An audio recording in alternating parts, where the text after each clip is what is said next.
Bismillahirrahmanirrahim. This is lecture number 8. Let's see what we were done in lecture number 7. तो lecture number 7 में हमने क्या किया था कि ट्रायल बैलेंस बनाया था और हमने स्टार्ट यहाँ से किया था कि अगर ट्रायल बैलेंस में एरर आ जाए तो उस एरर को किस तरह फाइंड किया जाता है और उसको किस तरह रेक्टिफाई किया जाता है।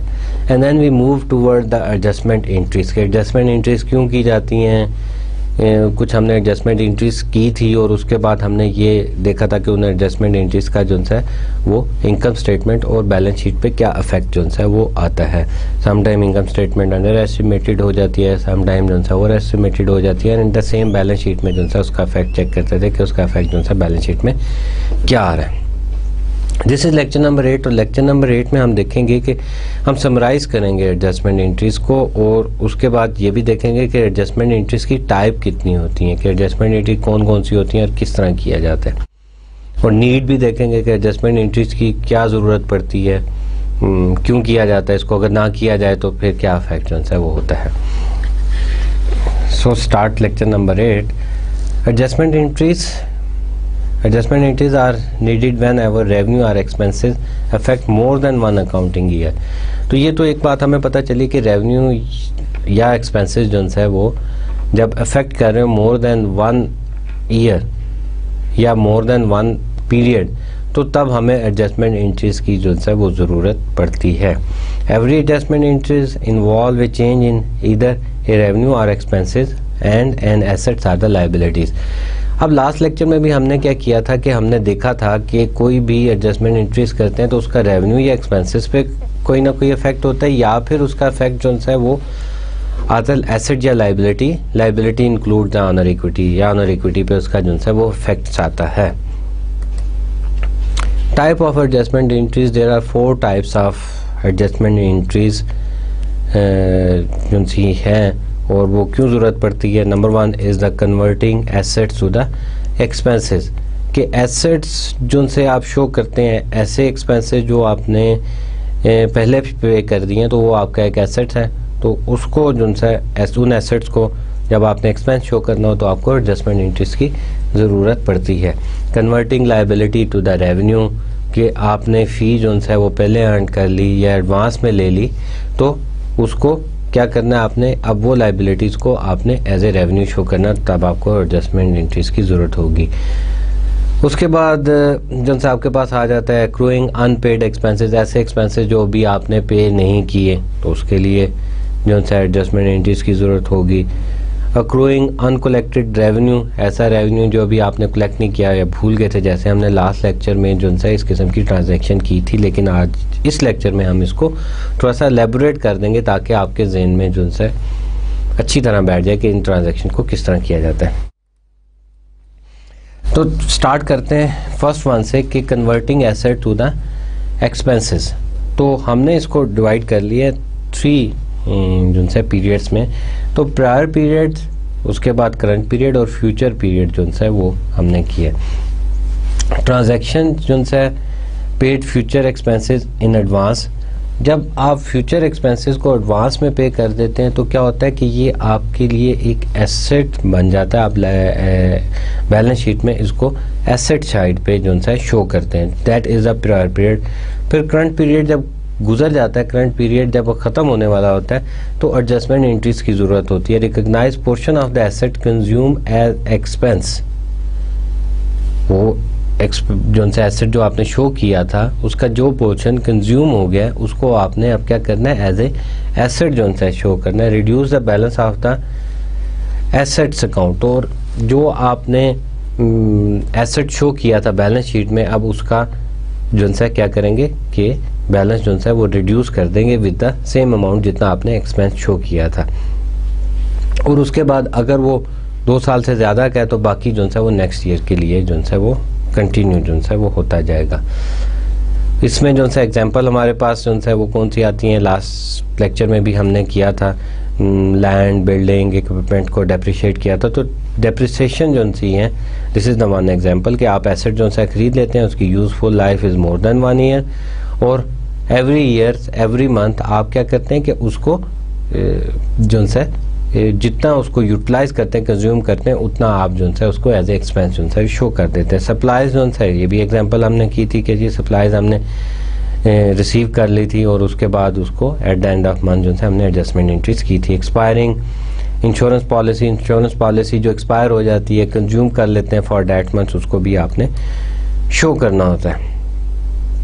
तो कन्वर्टिंग एसेट टू एक्सपेंस कैसे करते हैं कि एग्जांपल लेते हैं कि आपने क्या किया कि 2400 इंश्योरेंस पॉलिसीज जो है वो कवर की फॉर 12 मंथ्स। तो इसका मतलब ये हुआ कि 2000 insurance policy is for each month at the month of January. On January उसने जो है वेबको ने क्या किया कि insurance policy for 2400 for 12 month जो है वो परचेज कर ली। अब इनिशियल एंट्री जो है उसने क्या की थी, initially the cost of the benefit more than one accounting period are recorded as asset. तो जो भी आपका एक्सपेंस आप एडवांस में पे कर देते हैं और वो बेनिफिट आपको मोर देन 1 ईयर दे रहा होता है, उसको आप क्या करते हैं कि एज एन एसेट शो करते हैं। तो आपने क्या किया कि अनएक्सपायर्ड इंश्योरेंस जो है उसको एज एन एसेट शो कर दिया, अमाउंट इज 2400 और क्रेडिट किया कैश को। You are paying the cash, cash is an asset, asset reduce हो रहा है तो उसको आपने क्या कर दिया, क्रेडिट कर दिया। और नीचे जो है आपने डिटेल मेंशन कर दी, परचेज 1 ईयर इंश्योरेंस पॉलिसी। ये एंट्री आपने तब की थी जब आपने इंश्योरेंस जो है वो पे की थी। अब क्या हुआ, the cost are expenses, the cost जो सी थी आपकी एक्सपेंड कर दी आपने as they are use to generate revenue. अब वो जो इंश्योरेंस पॉलिसी थी जब उसने रेवेन्यू जनरेट किया उस टाइम पीरियड के लिए, तो उस कॉस्ट को आपने क्या किया कि एज एक्सपेंसेस शो कर दिया। तो अब जो एडजस्टमेंट एंट्री जो है वो आप क्या करेंगे कि वो जो पोर्शन आपका यूटिलाइज हुआ किसके लिए, रेवेन्यू जनरेट करने के लिए for a specific month of January के लिए, तो जनवरी के एंड में जो है आप क्या किया 31 जनवरी को आपने एंट्री की इंश्योरेंस एक्सपेंसेस, आपने एक्सपेंस उतना पोर्शन कर दिया 200 को और क्रेडिट किया अनएक्सपायर्ड इंश्योरेंस। तो आपको याद होगा कि अभी हमने पहले क्या कहा था कि एसेट जब मोर देन 1 ईयर बेनिफिट देते हैं तो आप उसको क्या करते हैं कि you convert the asset into expense, asset को एक्सपेंस में कन्वर्ट कर देते हैं। And the second step is that you reduce the asset with the same amount, asset को रिड्यूस कर देते हैं विद द सेम अमाउंट और आपने अनएक्सपायर्ड इंश्योरेंस को क्रेडिट कर दिया, एसेट को रिड्यूस कर दिया with the same amount 200। Insurance expenses for the month of January आपने नरेशन जो है वो दे दी। उसके बाद क्या हुआ कि cost of the assets that benefit future period. अब आपने क्या किया कि जो अनएक्सपायर्ड इंश्योरेंस थी वो आपकी शो हो रही थी 2400 की, 200 की आपने जो है वो कंज्यूम कर ली, एक्सपायर्ड होगी आपकी, तो बैलेंस आपके पास आ गया 2200। और इनकम स्टेटमेंट को जब आप देखते हैं तो इनकम स्टेटमेंट में आपका एक्सपेंस जो है वो जनरेट जो है वो हो जाता है, इंश्योरेंस एक्सपेंसेस। इनकम स्टेटमेंट में क्या किया कि ये जो है स्पेसिफिक पीरियड में इंश्योरेंस पॉलिसी कॉस्ट बनी थी किसका, रेवेन्यू जनरेट करने का, तो आपने इसको स्पेसिफिक पीरियड के इनकम स्टेटमेंट में जो है वो भी शो करना होगा। तो इंश्योरेंस को आपने एज ए एक्सपेंस 200 जो है वो शो कर दिया। सेकेंड हमारे पास आ जाता है the concept of depreciation. Depreciable assets are physical objects that retain their size and the shape but lose their economic usefulness over a time. Depreciation is the systematic allocation of the cost of the depreciable assets to the expenses over the period of its life. हमने पहले जो है वो last lecture में यही किया था कि जो भी एसेट्स आपका है जो आपको बेनिफिट देता है मोर देन 1 ईयर, तो उसको आप डेप्रिशिएट करते हैं उसकी यूज़फुल लाइफ में और आप एस्टिमेट करते हैं कि ये एक स्पेसिफिक पीरियड में कितना कंज्यूम हो जाएगा, 1 ईयर, 1 मंथ, 1 क्वार्टर।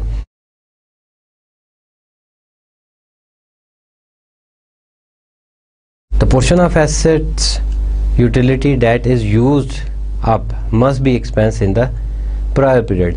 अब एक पीरियड में जितना भी एसेट जो है वो यूज़ हुआ है, अब वो एसेट यूज़ हुआ है तो वो कॉस्ट बना है टू जनरेट द रेवेन्यू। तो इसका मतलब ये हुआ कि आपने स्पेसिफिक पीरियड में इसको एज ए एक्सपेंस जो है वो ट्रीट करना है, राइट। कि जितना भी जो है आपका एसेट जो सा एक स्पेसिफिक पीरियड में यूज़ हुआ है टू जनरेट द रेवेन्यू, उतना पोर्शन आपने एज एन एक्सपेंस जो सा शो करना है। अब क्या हुआ कि जब आप इनिशियल पेमेंट करते हैं एक एसेट को परचेज़ करने के लिए, आप क्या करते हैं कि फ़िक्स एसेट को क्या कर देते हैं, डेबिट कर देते हैं, और क्रेडिट किसको करते हैं, कैश अकाउंट को क्रेडिट कर देते हैं। That's a usefulness is partially consume during the period. अब वही बात हुई कि जैसे मैंने आपको पहले बताया था कि एसेट को एक स्पेसिफिक पीरियड में आप क्या करते हैं कि कंज्यूम कर लेते हैं रेवेन्यू जनरेट करने के लिए। तो अब आप क्या करते हैं कि क्रेडिट कर देते हैं अकामुलेटेड डेप्रिसिएशन को। लास्ट लेक्चर में हमने कहा था कि depreciation expenses to accumulated depreciation हम जो है वो एंट्री करते हैं, और यहाँ पे भी वही एंट्री आ गई कि अकामुलेटेड डेप्रिसिएशन क्रेडिट और डेप्रिसिएशन एक्सपेंसेस जो है आपका डेबिट हो जाता है उतना जितना आपने कंज्यूम किया। और ये accumulated depreciation is the कंट्रा account जो हमारा चलता रहता है, जो अकामुलेट करता रहता है हर स्पेसिफिक पीरियड की एंट्रीज को, और ये eight the end of specific period जो है वो किया जाता है। डेप्रिसिएशन जो है that is only an estimate, इसमें जो है सिर्फ अंदाज़ा लगाया जा सकता है कि एसेट जो है हमारा कितना यूटिलाइज होता है। सम टाइम उसकी लाइफ जो है उससे ज़्यादा भी हो सकती है और उससे कम भी हो सकती है।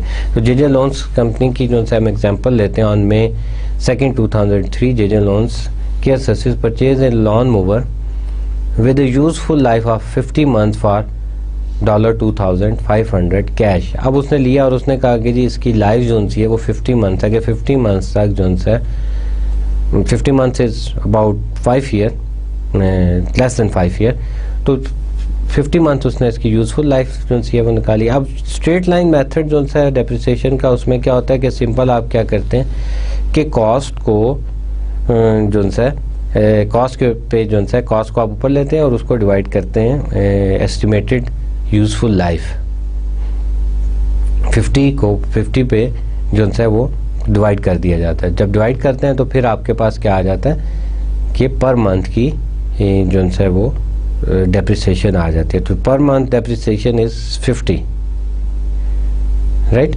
कि जो भी आपकी कॉस्ट है मंथ जो है डिवाइड कर देंगे तो आपके पास जो है वो उसकी लाइफ जो है पर मंथ जो है वो आ जाएगी। तो $50 इज़ पर मंथ। तो इसकी अगर जनरल एंट्री की जाए तो कैसे करेंगे कि depreciation expenses to accumulated depreciation 50 debit होगा और 50 जो है वो क्रेडिट हो जाएगा। जनरल एंट्री हमारे पास यही आ जाएगी। तो अकामुलेटेड डेप्रिसिएशन जो है कंट्रा एसेट्स है, ये अकामुलेट होता जाएगा। उसके बाद क्या हुआ कि जेजे ने जो है वो एक ट्रक जो है वो बाय किया था, इसकी कॉस्ट थी 15,000 ट्रक की कॉस्ट थी। Depreciate over 60 months as follow, 16 month mean 5 year. और उसकी डेप्रिसिएशन जो सी है उसने कैसे की कि 15,000 डिवाइडेड बाय 60 पे डिवाइड कर दिया, और उसके बाद हमने क्या किया कि उसकी पर मंथ जो है वो निकाल ली। तो वो आपके पास कितनी है 2,500 पर मंथ।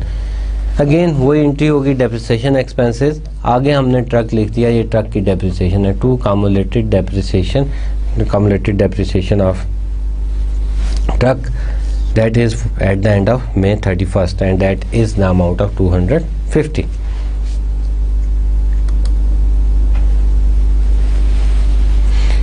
अब देखें कि जो कम्युलेटेड डेप्रिसिएशन है वो बैलेंस शीट में कैसे शो होती है।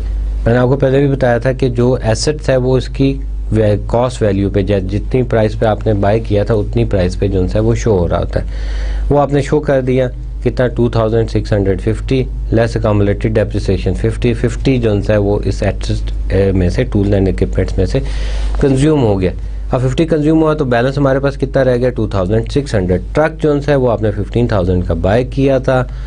1 मंथ में कितना कंज्यूम हुआ, कंज्यूम मीन कि कितना यूटिलाइज हुआ in order to generate the revenue that is 250। Remaining balance कितना आ गया 14,750। तो इस तरह हम जो है डेप्रिसिएशन एक्सपेंसेस को बैलेंस शीट में शो करते हैं। वो तो हो गया था कि जो है एसेट्स को जो है वो एक्सपेंस किस तरह जो है शो किया जाता है। तो अब हम क्या करते हैं कि लायबिलिटीज़ को रेवेन्यू में कैसे जो है वो शो किया जाता है। वही बात प्रायर पीरियड करंट पीरियड और फ्यूचर पीरियड जो से हम लेते हैं। तो प्रायर पीरियड में क्या हुआ, transaction collected from customer in advance में जो भी आपने कलेक्ट किया कस्टमर से, सर्विसेज प्रोवाइड की या भी आपने चीज़ें जो सी हैं वो सेल आउट नहीं की, आपने पैसे जो है वो कस्टमर से पहले ले लिए हैं और वो लाइक इसमें एक एग्जांपल जो है वो फुटबॉल का मैच जो सा हो रहा है या क्रिकेट का मैच जो है फाइनल है, तो उसके टिकट्स जो हैं वो प्रायर जो है वो सेल जो से हो जाते हैं कि 2 महीने पहले जो है टिकट सेल होने शुरू हो गए। तो अब जब तक वो मैच नहीं होता तो वो जो क्या कहना चाहिए कि उस कॉरपोरेशन है या वो जो मैच करवा रही है वो कंपनी जो है अपना रेवेन्यू जो है उसको शो नहीं करती जब तक मैच जो है वो नहीं हो सकता, वो उसको एज ए एडवांस फी जो है वो कंसिडर करती है। तो यहाँ पे भी ऐसा हुआ कि collect from the customer in advance, जब एडवांस रिसीव कर लिया तो that is your liability. Like के होता क्या है कि एक और एग्जांपल जो है इसमें ये भी दी जा सकती है कि जैसे एयरलाइंस है, एयरलाइंस में क्या होता है कि आपने जब ट्रैवल करना होता है तो आप बुकिंग करवाते हैं, कब की प्रायर बुकिंग करवा लेते हैं कि जी मैं 2 महीने पहले बुकिंग करवा लेता हूँ। अब बुकिंग करवा ली तो एयरलाइंस वाले उसको रेवेन्यू जो है वो शो नहीं करेंगे, वो एज ए लाइबिलिटी उसको शो करेंगे। मे भी आपका प्रोग्राम जो है 1 महीने के बाद चेंज हो जाता है, आप कहते हैं कि जी मैं नहीं जा रहा, मैं टिकट यूटिलाइज नहीं करना चाहता, आप उसको वापस ले लेते हैं। तो तब जब तक आप एयरलाइन में ट्रैवल नहीं कर लेते तब तक जो है वो आपका रेवेन्यू जो है वो ट्रीट नहीं होता। That is the liability of the corporation. उसके बाद जो है क्या हुआ कि करंट पीरियड में आए, एडजस्टमेंट एंट्री क्या होगी, recognise portion earned as a revenue, जितना पोर्शन जो है अर्न कर लिया उतना जो है एज ए रेवेन्यू कर लिया, reduce balance of the liability account. तो जो लाइबिलिटी आपने शो की थी उतना बैलेंस जो है वो लाइबिलिटी का रिड्यूस कर दिया आपने, और जितना पोर्शन आपने अर्न किया है वो और बाकी आपका फ्यूचर में चला गया, नेक्स्ट जब आप उनसे उसको अर्न करेंगे तो मेंशन कर देंगे। Example, very good example, airline जो है वो एग्जांपल है। टिकट जो है वो सॉकर के सेल हुए हैं, अमेरिकन फुटबॉल के एडवांस में, sports team sales of the seasonal ticket. तो these are the very good example जिसमें क्या होता है कि टिकट जो हैं वो एडवांस में सेल कर लिए जाते हैं। तो अगर आपका जो है हो आप जो है PIA की या एमिरेट्स की या किसी भी एयरलाइन का अगर आप बैलेंस शीट उठा के देखेंगे तो उन्होंने लाइबिलिटी साइड पे जो है वो शो किया होगा कि जो उन्होंने अनअर्न्ड रेवेन्यू के नाम से कि अभी आपने उन्होंने एडवांस में रिसीव कर लिए फ़ी या फेयर जो है वो एडवांस में रिसीव कर लिया, तो बुकिंग जो हुई होती है तो वो एज ए लाइबिलिटी जो है वो शो करते हैं। अब इसमें एक एग्जांपल जो सी हमारे पास ये आई है कि जो है 6000 जो है rental contract coverage for the 12 month के आपको $6000 जो है वो एडवांस में मिल गए हैं और 500 जो है that is for 1 month, 1 month के जो है वो 500 बनते हैं। तो इसकी जो है इनिशियल एंट्री क्या होगी और उसके बाद उसकी एडजस्टमेंट एंट्रीज क्या होगी वो देखते हैं। इनिशियल एंट्री क्या की उन्होंने एज ए रेवेन्यू जो है इसको ट्रीट नहीं किया, इसको उन्होंने अगर तो वो उस मंथ का होता तो वो cash account to rental income जो है वो शो करते थे, लेकिन अभी उन्होंने अर्न नहीं किया, दैट इज़ फॉर 1 ईयर। तो 1 जनवरी को उन्होंने क्या किया, एंट्री की cash account to unearned rental revenue. Cash account तो आपको पता है एसेट है, जब एसेट इंक्रीज होता है तो डेबिट करते हैं। Unearned revenue is your liability. Liability जो है आपने लाइबिलिटी साइड पे जो है उसको शो किया, तो लाइबिलिटी जब इंक्रीज होती है तो आप क्या करते हैं उसको क्रेडिट कर देते हैं। 6000 रुपीज़ से collected $6000 in advance for rent. This is the initial entry जो इनिशियल तौर पे एंट्री की थी जब आपने रेवेन्यू कलेक्ट किया था इन एडवांस, रेंट आपने एडवांस में कलेक्ट किया था। उसके बाद over the time revenue is recognise and earn at the end of month. क्या हुआ कि जी आपने रेवेन्यू जो है वो अर्न कर लिया, तो अब आप क्या करेंगे कि अनअर्न्ड रेवेन्यू, वही बात जो हमने स्टार्टिंग में की थी कि एक तो आपने क्या करना है कि रेवेन्यू को लाइबिलिटी को रेवेन्यू में कन्वर्ट करना है और उतनी ही लाइबिलिटी जो है वो रिड्यूस करनी है जितना आपने अर्न कर लिया था। अब अर्न आपने कितना किया 500, तो 500 जो है अनअर्न्ड रेंटल रेवेन्यू जो है वो डेबिट हो जाएगा, आपने लाइबिलिटी जो है वो रिड्यूस कर दी।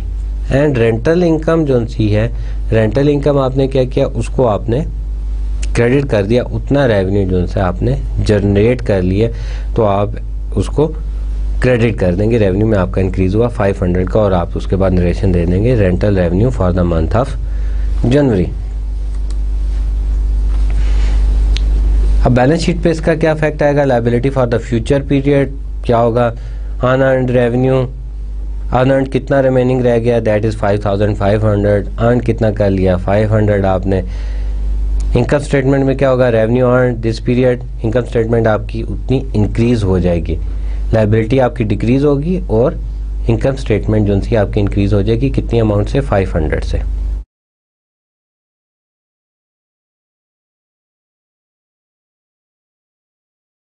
उसके बाद हमारे पास आ जाता है अक्रूइंग अनपेड एक्सपेंसेस, ऐसे एक्सपेंसेस जो आपने अभी पे नहीं किए, आपके एक्सपेंसेस जो है वो ड्यू थे, आपने पे करने थे, अभी आपने वो एक्सपेंसेस जो है पे नहीं किए।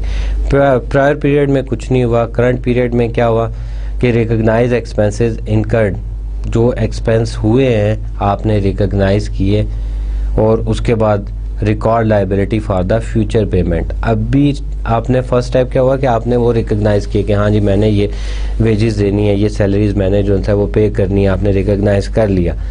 अब उसके बाद अभी आप पे नहीं कर रहे तो आप क्या कर रहे हैं, record liability for the future payment, कि आपने आप फ्यूचर में इसको पे करेंगे तो आप लायबिलिटी जो एक तो आप एक्सपेंस जो है वो रिकॉर्ड कर रहे हैं, एट द सेम टाइम आप लायबिलिटी जो है वो भी इंक्रीज कर रहे हैं, रिकॉर्ड कर रहे हैं कि आप फ्यूचर में इसको पे करेंगे। और फ्यूचर पीरियड में क्या होता है, transaction liability will be paid, तो लायबिलिटी जब पे कर दी जाती है तो ट्रांजैक्शन जो है उसमें कर दी जाती है। इसकी एक एग्जांपल लेते हैं। एग्जांपल कौन सी होती है इसकी, कि इंटरेस्ट एक्सपेंसेस जो से हैं वो होते हैं कि इंटरेस्ट जो है वो कब पे किया जाएगा, wages and salary, property tax जो है वो आपके पास आ जाता है, then you have plenty of time to pay it. Wages जो है हम टाइम जो है वो वीकली बेसिस पे दी जाती है, फ्राइडे को, तो मंथ जो है वो mid of the week some time end कर जाता है, तो तब आपकी वेजेस और सैलरी जो है वो आउटस्टैंड कर रही होती हैं। तो इसकी एग्जांपल जो है हम लेते हैं। अक्रूड अनपेड एक्सपेंसेस जो है वो क्या होंगे, अब देखें कि वेजेस जो सी हैं 3000 वेजेस एक्सपेंसेस जो है that is from Monday 29 May to Wednesday 31 May. अब ये 3 डेज के जो है वेजेस एक्सपेंसेस कितने थे, 3000 थे। On May 31 Webco owns wages of the 3000 paid pay day in Friday. अब वो होता ये है कि जो पे डे है दैट इज़ फ्राइडे, फ्राइडे को वेजेस जो है वो पे की जाती हैं, और ये उससे पहले जो है मंथ एंड हो गया। तो अब इसका क्या होगा कि एक्सपेंसेस जो है वो रिकॉर्ड किए जाएंगे, वेजेस एक्सपेंसेस जो है वो थे कितने थे, 3000 के थे, और wages payable because you are not paying today, you are not paying on Wednesday, you are going to pay on Friday. तो फ्राइडे को जब जाएंगे तो तब हम कैश पे करेंगे, तो तब तक क्या ट्रांजैक्शन होगी, we will see it later. अभी क्या किया आपने, वेजेस एक्सपेंसेस को जैसा हमने स्टार्ट में कहा था कि आप एज एक्सपेंस जो है वो शो करेंगे और लाइबिलिटीज़ को इंक्रीज करेंगे, तो आपने क्या किया, वेजेस एक्सपेंसेस शो किए 3000 से और लाइबिलिटी जो है वो इंक्रीज की, वेजेस पेएबल 3000, राइट। और आपने लिख दिया to accrue wages own to employ, के एम्प्लॉय को अभी आपने वेजेस जो है वो देनी है, अभी आपने एम्प्लॉय को पैसे देने हैं। This is the journal entries. और उसके बाद क्या हुआ, liability to be paid in the future, liability आपने इंक्रीज कर दी। Cost incur this period to generate revenue, अब रेवेन्यू इस पीरियड में जनरेट हुआ था तो आपने क्या करना है कि उसको मेंशन करना था कि जी हाँ ये जिस पीरियड में जो सा रेवेन्यू जनरेट हुआ तो ये मैं मेंशन कर रहा हूँ वेजेस एक्सपेंसेस, उसको आप इग्नोर जो है वो नहीं करेंगे। अब आगे देखिए कि आगे क्या हुआ कि जो वीक की वेजेस हैं वो कितनी हैं, that is $5000, that is the weekly wages that are use to pay at the end of week. Friday को वो वेजेस जो है वो पे की जाती हैं। अब ये 5000 जो है क्या हुआ कि ये 5000 में 3000 तो वो हैं जो पिछले महीने के थे और 2000 वो हैं जो इस मंथ के हैं, राइट। तो इसकी एंट्री जो है वो किस तरह की जाएगी? फर्स्ट तो आप क्या करेंगे कि wages expenses for the month of June, wages expenses आपके जून के कितने थे? 2000। और उसके बाद जो लायबिलिटी आपने क्रिएट की थी वेंसडे को 31 मई को, तो वो लायबिलिटी अब आपने रिड्यूस करनी है, because you are going to pay that liability. तो लायबिलिटी जब पे करेंगे तो लायबिलिटी क्या होगी? रिड्यूस हो जाएगी। तो वेजेस पेएबल आपने क्या किया कि वेजेस पेएबल को डेबिट कर दिया, लायबिलिटी आपने रिड्यूस कर दी। एक्रूड इन मई में कितने थे? 3000 थे। और अब आप क्या कर रहे हैं? You are paying the cash, cash is an asset, और एसेट को आपने क्या किया? डेबिट कर दी। कैश को क्या किया आपने? क्रेडिट किया। एसेट जो सा रिड्यूस हो रहा है तो एसेट को आपने क्या किया? क्रेडिट किया। How much amount? 2000 plus 3000 that is 5000। Weekly payroll, weekly जो सा आप वेजेस देते हैं वो आपने पे कर दी, that is 5000, right. I hope कि ये आपको क्लियर होगी होगी, इसमें आपको प्रॉब्लम जो सा है वो नहीं आएगी। नेक्स्ट देखते हैं, नेक्स्ट ट्रांजैक्शन क्या कहती हैं? अक्रूड अनकलेक्टेड रेवेन्यू, कि ऐसा रेवेन्यू जो आप अर्न करना या कलेक्ट करना या बिलिंग करना जिसकी भूल गए हों, आपको जो से आपने सर्विसेज रेंडेड की थी या आपने चीज़ें सेल की थी लेकिन आपने उसकी बिलिंग नहीं किया, आपने रिकॉर्ड नहीं किया। प्रायर पीरियड में कुछ नहीं हुआ, करंट पीरियड में क्या हुआ? Recognise the revenue earn but not yet recorded, कि रेवेन्यू आपने अर्न कर लिया लेकिन आपने उसको रिकॉर्ड नहीं किया अभी। तो first you have to record that revenue, record receivable. तो आप क्या करेंगे कि उसको एज ए रिसीवेबल जो है वो रिकॉर्ड करेंगे। फ्यूचर में क्या होगा? Transaction receivable will be collected. जब रिसीवेबल कलेक्ट हो जाएगा तो आप उसको जो है वो शो कर देंगे ट्रांजैक्शन में। इसकी एग्जांपल जो सी हैं वो कौन सी आती हैं? इंटरेस्ट अर्न, कि जो आपको इंटरेस्ट मिला है वो भी आपने जो है वो रिसीव नहीं किया। Work completed but not yet bill to the customer, के जो वर्क आपने कंप्लीट कर लिया, आपने बिल जो है वो कस्टमर को अभी नहीं दिया। कुछ आपने चीज़ें जो सी हैं वो सेल कर दी लेकिन जो है बिल जो है कस्टमर को नहीं दिया। इसकी ट्रांजैक्शन जो है वो क्या होंगी कि सैटरडे जनवरी 15 और उसका अप टू मंडे जनवरी 31 जो इंटरेस्ट रेवेन्यू था that is 170. On January 1st, the bank owes WEBCO interest of 170, interest paid on the 15th day of the each month. वो आप कहते हैं कि जी जो 15th डे होता है ईच मंथ का तब इंटरेस्ट जो है वो पे किया जाता है। 31st को interest eight the end of month नहीं किया जाता, मिड ऑफ द मंथ जो है इंटरेस्ट पे किया जाता है। तो 170 अर्न तो कर लिया लेकिन उसको बैंक ने अभी आपको दिया नहीं है, दैट इज़ रिसीवेबल। तो अब इसकी जनरल एंट्री जो है वो हम कैसे करेंगे कि इंटरेस्ट रिसीवेबल आपने क्या किया कि एक एसेट जो है वो क्रिएट कर लिया कि अभी आपने इंटरेस्ट जो है वो रिसीव करना है, और उसके साथ आपने क्या किया कि इंटरेस्ट रेवेन्यू, और रेवेन्यू जो है आपने अर्न कर लिया उसको आपने मेंशन कर दिया कि हमने रेवेन्यू जो है 170 का अर्न कर लिया है। एट सेम टाइम आप एसेट को जो है वो एसेट क्रिएट करते हैं एंड रेवेन्यू जो है आपने अर्न कर लिया वो आप मेंशन कर देते हैं, क्योंकि this is for the month of January. 31 जनवरी को आपने एंट्री कर दी। अब क्या होगा कि रेवेन्यू जब आप अर्न कर लेंगे, कैश रिसीव कर लेंगे, तो उस वक्त क्या होता है? चलें पहले ये देखते हैं कि बैलेंस शीट पे क्या इफेक्ट आ रहा है receivable to be collected in future period, कि जो सा आपने फ्यूचर पीरियड में रिसीव करना है अमाउंट, इंटरेस्ट जो सी है वो रिसीव करनी है। इनकम स्टेटमेंट क्या होगा? रेवेन्यू अर्न जो से आपने मेंशन कर दिया, इंटरेस्ट रेवेन्यू 70 से। अब आप यहाँ पे ये देखें कि जो सा फ्यूचर में आपके पास जो लास्ट मंथ का था इंटरेस्ट रेवेन्यू वो कितना है? 170, और दिस मंथ का कितना है? That is 150। तो टोटल आप कितना रिसीव करें? On 15th of February you will receive 320। तो अब इसकी ट्रांजैक्शन क्या होगी? एक तो आपके कैश मिल रहा होगा, राइट, दैट इज़ 320। और उसके बाद आपका जो सा रेवेन्यू वो इंक्रीज़ हो रहा है। एक तो रेवेन्यू आप पिछले मंथ का शो कर चुके हैं, but this is for the month of Feb, तो फरवरी में जो सा है वो आप उसमें ये शो करेंगे, दैट इज़ 150।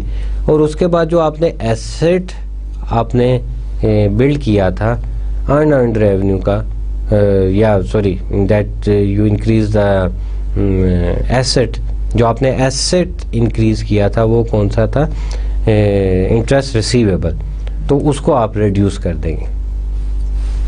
अब देखें कि जर्नल एंट्रीज क्या हुई कि कैश आपके पास आया, कैश कितना है 320।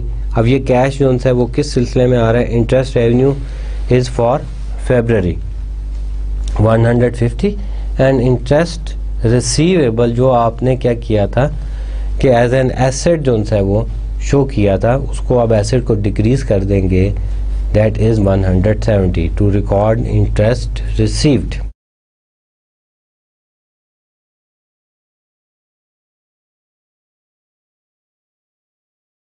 अब इसी तरह इनकम टैक्स एक्सपेंस की जो है वो एग्जांपल ले लेते हैं, that is the Edge corporation earn taxable income,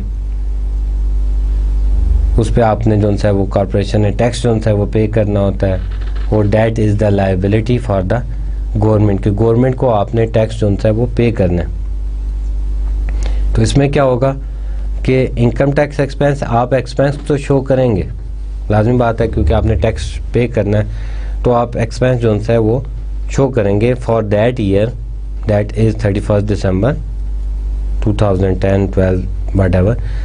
और उसके बाद इनकम टैक्स पेएबल आप एक लायबिलिटी क्रिएट कर देंगे कि ये अभी हमने पे करना है, अभी हम इसको पे नहीं कर रहे, आपने रिसीव कर लिया, यू हैव द टाइम, आप अभी आपके पास कैश नहीं है या आपके पास जो सा ड्यू डेट है, तो आप क्या करते हैं कि उसको प्रोलॉन्ग कर लेते हैं कि यार okay we will pay it next month और 15 डेज आफ्टर 15 डेज।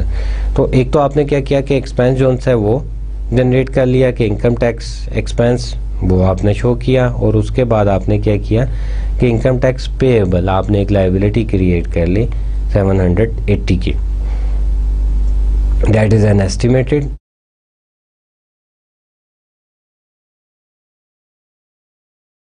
अब एडजस्टमेंट एंट्रीज तो हमने देख ली, 4 टाइप्स थी एडजस्टमेंट एंट्रीज की और वो कैसे की जाती हैं। अब ये देखते हैं कि एडजस्टमेंट एंट्रीज और अकाउंटिंग प्रिंसिपल किस तरह जो है वो मैच करते हैं। Cost are match with the revenue in 2 ways. Number 1 is the direct associate of cost with specific revenue transaction, and the second is the systematic allocation of the cost over the useful life of the expenditure. This is the 2 methods कि इन 2 method से जो है उसको match किया जो है वो जा सकता है। The concept of materiality, any item is a material if no knowledge of the item might reasonably influence the decision of the user of the financial statement। तो अब यहाँ पे क्या कह रहे हैं कि मटेरियल क्या है, any item is a material, कोई भी ऐसी चीज़ जिसको हम मटेरियल कह सकते हैं। If knowledge of the item might reasonable, मतलब अगर उसकी खबर जो सा है वो डिसीजन मेकर के इन्फ्लुएंस को चेंज कर दे। हमने फर्स्ट लेक्चर में, सेकंड लेक्चर में ये बात की थी कि जो फाइनेंशियल स्टेटमेंट बनाई जाती है, these are usually prepare to helpful the decision maker. तो डिसीजन मेकर कौन कौन से थे, स्टेक होल्डर कौन कौन से थे, इंटरनल और एक्सटर्नल थे। जब फाइनेंशियल स्टेटमेंट बन जाती है और उसके बाद वो उसको देखने के बाद उससे डिसीजन लेते हैं। अब हमारे पास ये है कि ऐसी चीज़ जो उनके डिसीजन को इन्फ्लुएंस कर सके, चेंज कर सके, तो date come into the material. तो उसमें क्या होता है कि many companies immediately charge the cost of the material item to the expenses. अब उसमें सप्लाईज हैं, लाइटिंग बल्ब हैं, सो ऑन, मतलब इस तरह चाय का खर्चा है, जूस है, ये और बहुत सारी चीज़ें ऐसी सप्लाईज जो सी हैं, इनको बहुत सारी कंपनी जो है इमीडिएटली एक्सपेंस शो करती हैं। एक्सपेंस एज ए एक्सपेंस जो है वो ट्रीट किया जाता है, जो आपके जो है डिसीजन मेकर के इन्फ्लुएंस को चेंज करती हैं, और ये सारी चीज़ें जो है वो मटेरियल में शामिल की जाती हैं। फैक्ट ऑफ एडजस्टिंग एंट्रीज, अभी हम इसको थोड़ा सा रिवाइज कर लेते हैं कि हमने क्या किया था कि जर्नल एंट्रीज जो है वो की थी। कोई भी इकोनॉमिक एक्टिविटीज़ जो है बिज़नेस में परफॉर्म हुई थी तो हमने उसको रिकॉर्ड किया था जर्नल में जाके हमने उसको रिकॉर्ड किया था, और उसको हमने डबल एंट्री सिस्टम से रिकॉर्ड किया था कि उसका इफेक्ट जो है वो 2 जगहों पे आएगा विद इक्वल अमाउंट, राइट। तो जब हमने सारी जर्नल एंट्रीज रिकॉर्ड कर ली थी तो then we posted into the ledger account. तो हमने क्या किया था कि जर्नल एंट्रीज जो सी हैं, जर्नल एंट्रीज हमने पहले भी पढ़ा था, आई रिपीट इट, कि हमने जर्नल एंट्रीज जो सी हैं वो डे टू डे एक्टिविटीज़ को जो है वो मेंशन करती हैं कि आपकी डे टू डे एक्टिविटीज़ क्या हैं। और जो है उसके बाद हमने जब जर्नल एंट्रीज कर ली तो उसके बाद eight the end of specific period हम उसको क्या किया कि हमने उसको पोस्ट कर दिया, किसमें, लेजर में पोस्ट कर दिया हमने उसको। Laser is the account which shows you the balance of an individual account. Individual account जो है उसका बैलेंस जो है आपको लेजर जो है वो बताता है। जब हमने सारी एंट्रीज को जो है लेजर में पोस्टपोन कर लिया था तो पोस्ट करने के बाद हमने क्या किया कि ट्रायल बैलेंस जो है वो बनाया। ट्रायल बैलेंस नाम से ही जो है वो आपको शो हो रहा है, लेट्स मतलब उसमें पता चलता है कि आप ट्रायल ले रहे हैं, कि देखते हैं कि आपने जो भी जर्नल से एंट्री पोस्ट की थी किस में, लेजर में, तो वो आपने सही पोस्ट की थी कि नहीं की थी। तो अब आप लेजर का जो भी बैलेंस आता है वो आप लेके पोस्ट करते हैं किस में, ट्रायल बैलेंस में। तो आप वो लेके एक ट्रायल बैलेंस बनाते हैं जिसमें आप देखते हैं कि ट्रायल बैलेंस में क्या क्या एंट्रीज जो हैं वो शो हो रही हैं। तो ट्रायल बैलेंस जब हमने बनाया तो उसके बाद हमने उनकी बोथ साइड को बैलेंस किया। जब बैलेंस कर लिया तो अगर तो बैलेंस ठीक आ गया तो इसका हमने कहा था कि जी मतलब ठीक है कि जी आपका जो है वो एंट्रीज जो हैं वो सही पोस्ट हुई हैं। अगर उसमें एरर आ गई तो जब एरर आती है तो उसमें हमें पता चलता है कि यार इसमें देयर इज समथिंग रॉन्ग, कि अब इसमें एरर आ गई है, तो अब हमने कोई गलती की है, या तो हमने जर्नल एंट्री गलत की थी या फिर हमने उसको लेजर में गलत पोस्ट किया था, ऐसा हुआ। तो फिर हमने क्या किया कि हमने उसको फाइंड करने की कोशिश की कि उन एंट्रीज़ को फाइंड किया जाए कि जो गलत रिकॉर्ड हुई थी, विच आर रॉन्ग। कि फिर हमने ये भी देखा था कि शायद आपने जर्नल एंट्री गलत कर दी हो, अमाउंट गलत पुट कर दी हो, एंट्री करना भूल गए हो, डेबिट क्रेडिट गलत कर दिया हो, गलत अकाउंट में पोस्ट कर दी हो। हमने उसको ट्रायल बैलेंस को हमने क्या किया था कि रीचेक किया था, उसको दोबारा चेक किया और उसमें जो भी एरर आई थी उस एरर को एलिमिनेट किया। और हमने ये भी देखा था कि वो उस एरर को किस तरह, कौन सी एंट्री करके उस एरर को ख़त्म किया जा सकता है। जब वो हमने कर लिया तो उसके बाद हमने देखा कि जी at the end of adjustment entry करनी थी, कि एडजस्टमेंट एंट्री जो है वो क्यों की जाती है, या एडजस्टमेंट एंट्रीज़ की क्या रिक्वायरमेंट होती हैं। फिर जब हमने एडजस्टमेंट एंट्रीज़ को फर्स्ट हमने रिकग्नाइज़ किया कि जी हमने उसमें पढ़ा कि जी कुछ आपके एक्सपेंस थे जिसको आपने एसेट शो कर दिया था, कुछ आपके रेवेन्यू थे जो आपने लाइबिलिटी शो किया हुआ था। तो फिर हमने क्या किया था कि एडजस्टमेंट एंट्रीज़ जो थी वो करना सीखी।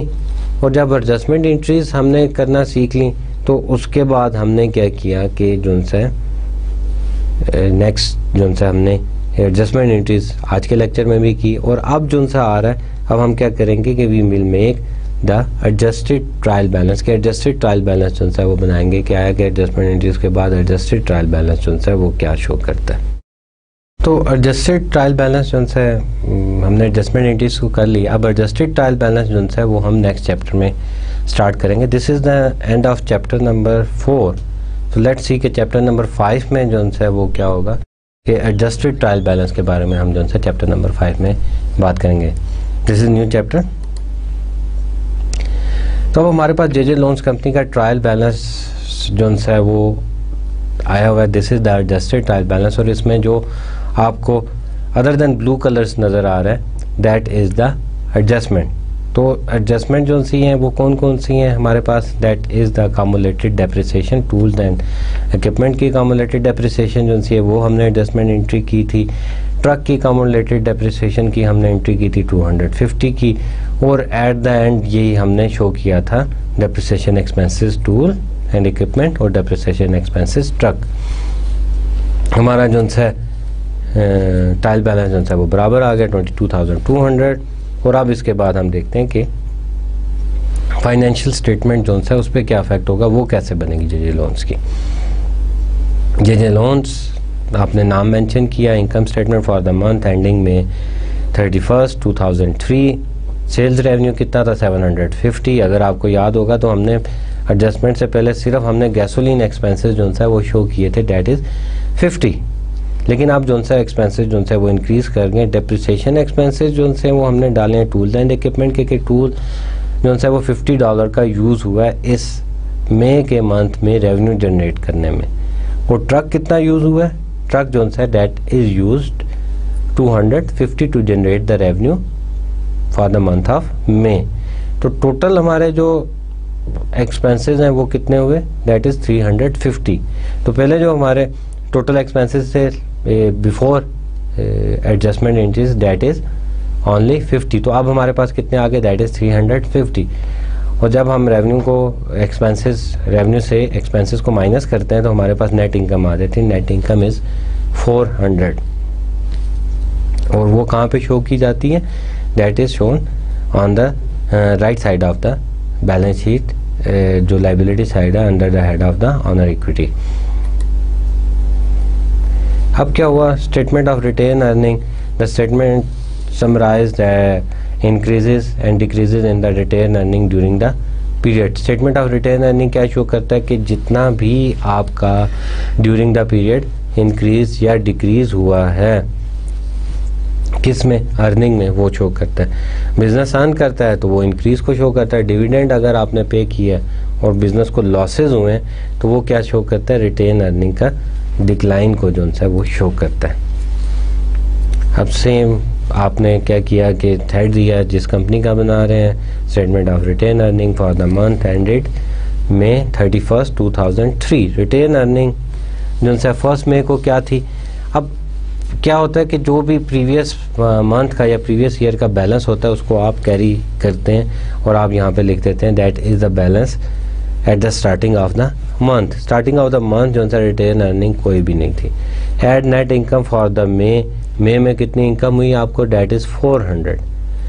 और आपने लेस डिविडेंड, डिविडेंड कितना पे किया, डिविडेंड पेड यू 200 आपने डिविडेंड पे किया, वो माइनस कर दिया।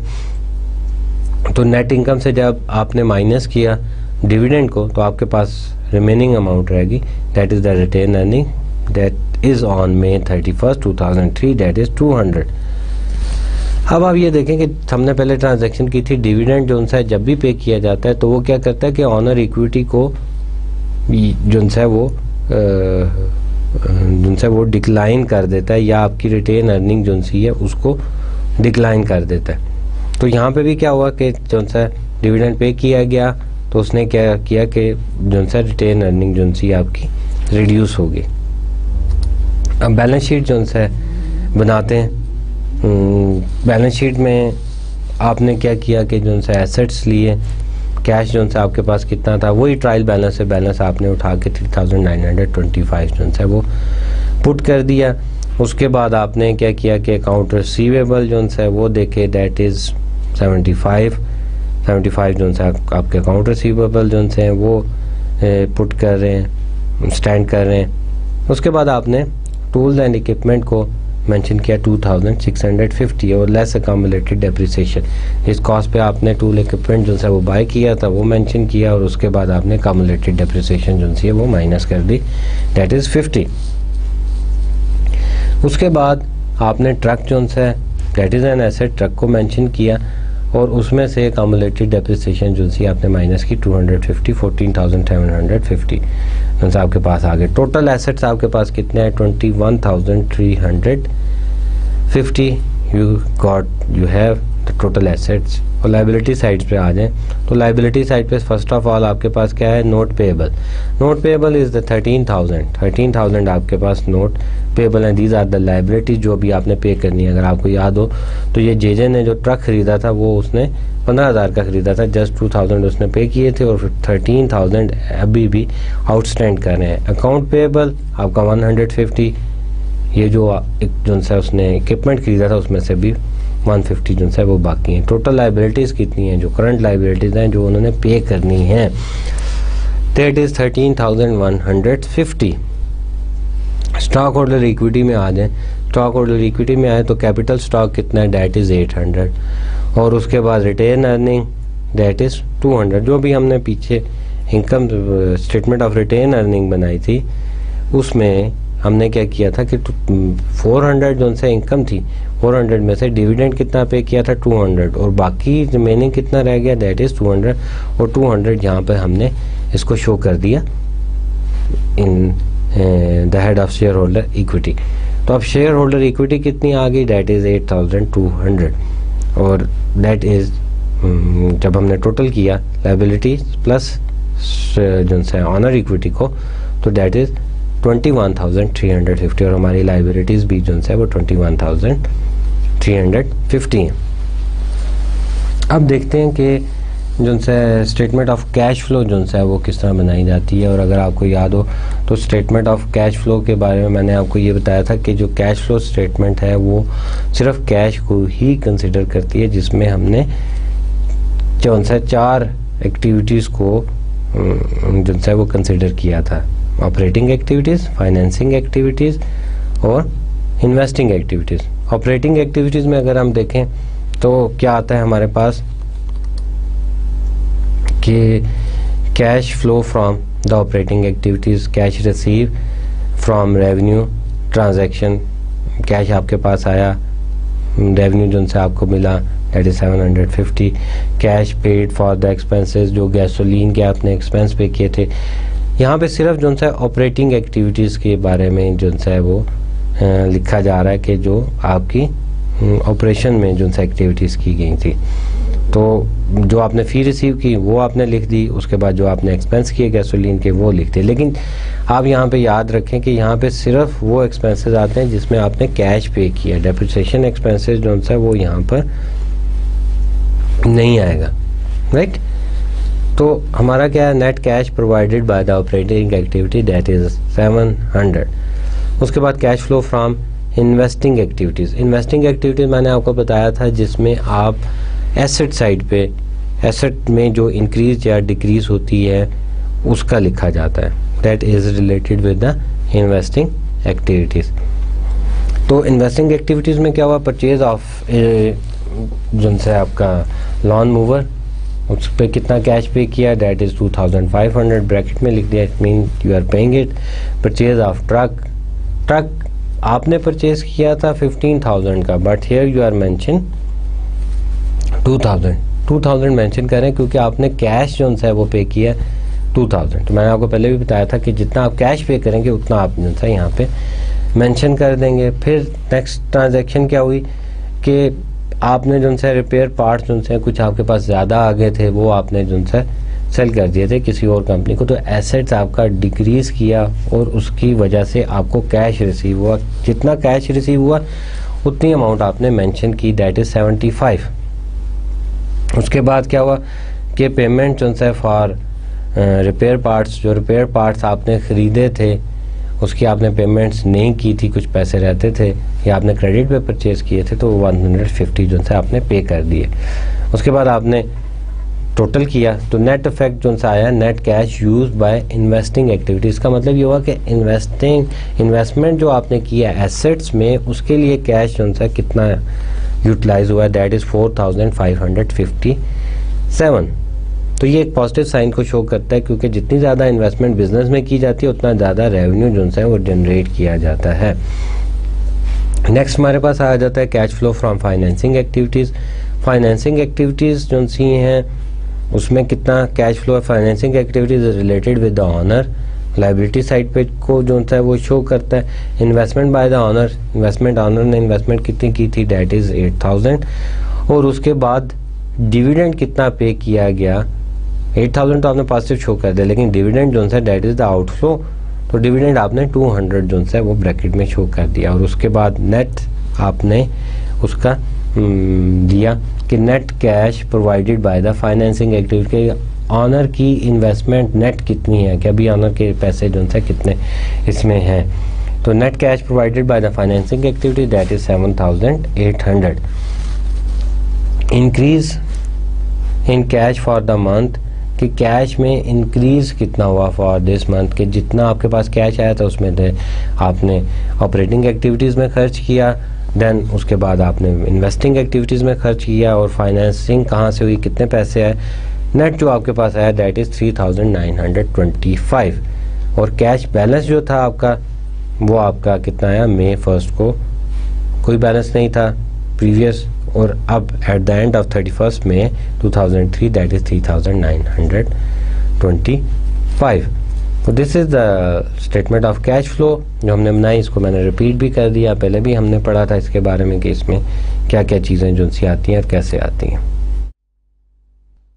ये तो हमारे पास आ गई स्टेटमेंट ऑफ कैश फ्लो जे लोन्स की for the month of May 31, 2003 के उसके एक मंथ की जो से हमने स्टेटमेंट ऑफ कैश फ्लो जो है वो बना दी। इसके बाद हमारे पास आता है drafting note to the financial statement, कि फाइनेंशियल स्टेटमेंट बन जाती है और उसके बाद कुछ चीज़ें ऐसी होती हैं जो पेंडिंग पड़ी होती हैं, या जिसको ड्राफ्टिंग नोट हम कहते हैं कि ये जो सी चीज़ें मेंशन करना जो सी हैं फाइनेंशियल स्टेटमेंट्स के साथ नेसेसरी हैं।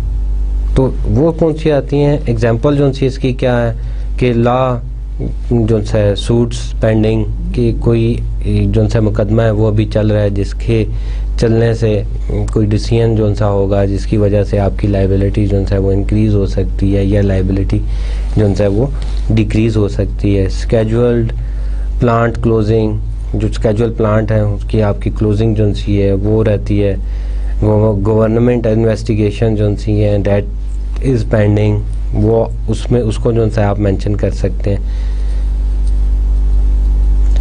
कि कुछ ऐसे इवेंट जो से हैं, some significant events occurring after the balance sheet date, के बैलेंस शीट के डेट के बाद कुछ सिग्निफिकेंट इवेंट हैं वो जो से अकर कर रहे हैं, वो आप मेंशन जो से करते हैं। Specific customer that account for a large portion of the revenue, क्या आप मेंशन कर देते हैं कुछ जो से कस्टमर्स को कि जिनका जो है आप अकाउंट जो है या जिन्होंने बहुत ज़्यादा रेवेन्यू आपका पे करना होता है। और उसके अलावा आप अनयूजुअल ट्रांजैक्शन और related party transaction, unusual transaction को जो है वो आप मेंशन कर देते हैं कि क्योंकि कुछ ट्रांजैक्शन ऐसी होती हैं बिज़नेस में जो यूजली रूटीन पे जो है चल रही होती हैं, तो डैट इज़ नॉट, उसमें ड्राफ्टिंग नोट की ज़रूरत नहीं पड़ती। तो उसमें जो अनयूजुअल ट्रांजैक्शन होती हैं उसमें मेंशन करना जो है वो ज़रूरी हो जाता है eight the end of financial statement की ये ट्रांजैक्शन जो सी है वो किस मकसद के लिए की गई थी। ये हमारा आज का जो सेशन है उसको हम यहाँ पे क्लोज करते हैं। आज हमने क्या किया था कि एडजस्टमेंट एंट्रीज जो है वो समराइज़ किया था कि एडजस्टमेंट एंट्रीज़ को किस तरह जो है वो किया जाता है। उसके बाद हमने 4 टाइप्स ऑफ एडजस्टमेंट एंट्रीज जो है उसको स्टडी किया था, और उसके बाद हमने देखा था कि अगर एक एडजस्टमेंट एंट्रीज जो है हम करते हैं तो उसका इफेक्ट जो है वो कहाँ पे आता है, एसेट्स में आता है, लायबिलिटी साइड पे आता है, रेवेन्यू में आता है और एक्सपेंसेस में आता है। तो वो सारी ट्रांजैक्शन हमने की। उसके करने के बाद हमने क्या किया कि एक एडजस्टेड ट्रायल बैलेंस जो है वो बनाया। एडजस्टेड ट्रायल बैलेंस बनाने के बाद अगेन हमने क्या किया कि जो है इनकम स्टेटमेंट जो है वो बनाई। इनकम स्टेटमेंट में उस सारी एडजस्टमेंट को ऐड किया। उसके बाद हमने देखा कि जो है नेट इनकम में इंक्रीज़ हुई या डिक्रीज़ हुई। देन हमने जो है स्टेटमेंट ऑफ रिटेन अर्निंग जो है वो बनाई।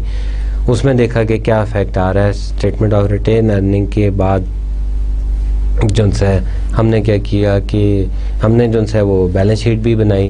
बैलेंस शीट में भी हमने देखा कि क्या इफेक्ट्स आ रहा है। And then at the end हमने एक स्टेटमेंट ऑफ कैश फ्लो बनाई कि एक स्पेसिफिक पीरियड में कैश फ्लो जो है वो कितना यूटिलाइज हो रहा था। यहीं से अपना नेक्स्ट लेक्चर जो है हम कंटिन्यू करेंगे। तो आज का सेशन जो है हम यहाँ पे क्लोज करते हैं। Thank you very much, see you next week. Allah हाफिज़।